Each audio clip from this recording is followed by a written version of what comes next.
He refers to above as the super-apostles are Hebrews whose authority he does not question, but he tries to match their qualifications with his own. Since many boast according to human standards, I will also boast. 2 Corinthians 11:18. Brandon argues that Paul's super-apostles are indeed the original apostles of Jesus. Ibid. pp. 152–153. Paul, curiously, despite his exceeding agitation over their activity, never names them. Whoever they were obviously Christians of great authority or representative of leaders of great 72. Development of the Christian doctrine authority. For they were able to go among Paul's own converts and successfully present a rival interpretation of the faith. Moreover, although he is so profoundly disturbed by their action, Paul never questions their authority as they did his. These facts, taken together with Paul's very evident embarrassment about his relations with the leading apostles at Jerusalem, point irresistibly to one conclusion only, that the other gospel, which opposes Paul's own, was the interpretation of the nature and mission of Jesus propounded by the Jerusalem church, which comprised the original apostles of Jesus and eyewitnesses of his life. Not all biblical scholars agree that the super-apostles were the original apostles, and that the different gospel was that of the Jerusalem church, but for some there is a very good case for their being so. In fact, the very name super-apostles seems to be evidence. Who else would fit such a name? The passage we quoted earlier from Acts 21:20–26 demonstrates that the original apostles had differing views from Paul, and they had the authority to enforce those views, at least by writing to the Gentile converts to abstain from what has been sacrificed to idols and from blood and from what is strangled and from fornication. This is important because, as stated before, Paul never met Jesus. He had no first-hand knowledge of Christ's teachings. Yet most of what we know about the very early years of Christianity comes from Paul's letters. And the gospel of Christ that has survived has come through the Pauline tradition.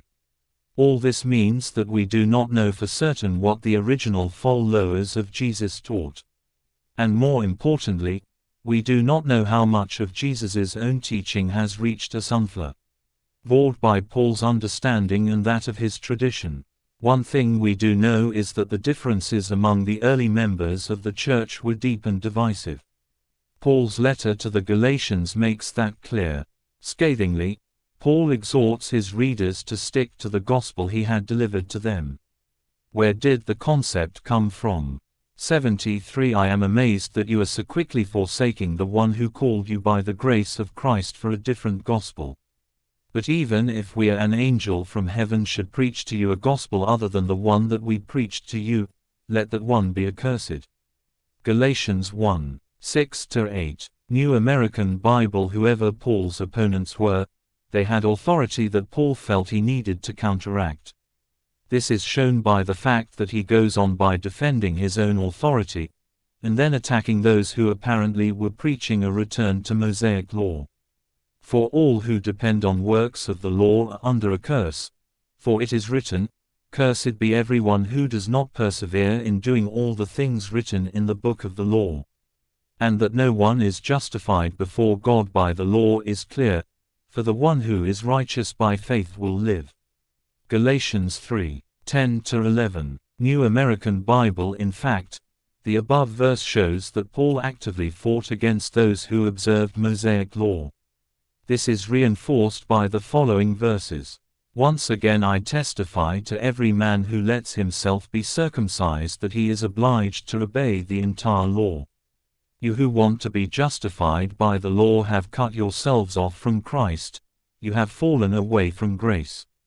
Galatians 5:3–4. New Revised Standard Version. One of the strongest pieces of evidence that Paul's opponents were the original apostles comes in Galatians 2:6–14, and from those who were supposed to be acknowledged leaders. 74. Development of the Christian doctrine.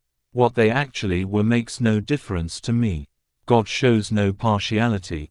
Those leaders contributed nothing to me.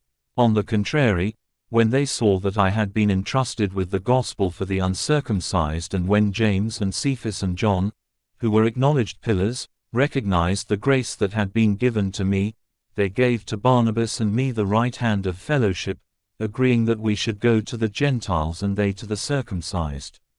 But when Cephas came to Antioch, I opposed him to his face, because he stood self-condemned, for until certain people came from James, he used to eat with the Gentiles. But after they came, he drew back and kept himself separate for fear of the circumcision faction. And the other Jews joined him in this hypocrisy, so that even Barnabas was led astray by their hypocrisy. But when I saw that they were not acting consistently with the truth of the gospel, I said to Cephas before them all, "If you, though a Jew, live like a Gentile and not like a Jew, how can you compel the Gentiles to live like Jews?" Galatians 2:6-14. New Revised Standard Version. We see here that initially it was James, Cephas and John who recognized Paul's authority.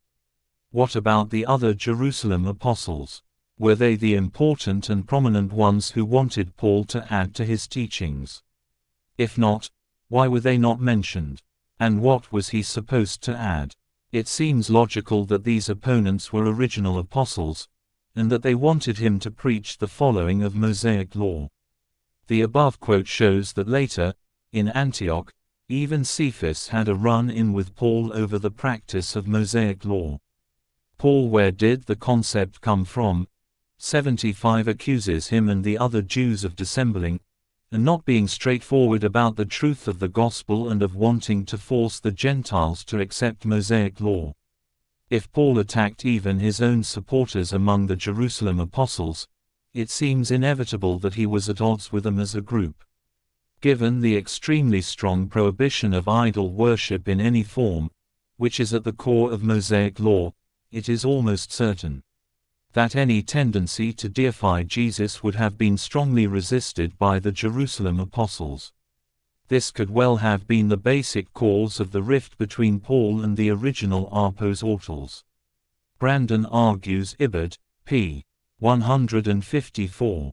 According to Paul's own testimony, his gospel was repudiated and his authority as apostle was rejected by his opponents. This the leaders of the Jerusalem church could effectively do, because Paul had never been an original disciple of Jesus, nor had he learned the faith from them. However, the irony of the situation, from our point of view, is that it is Paul's gospel that has survived and is known to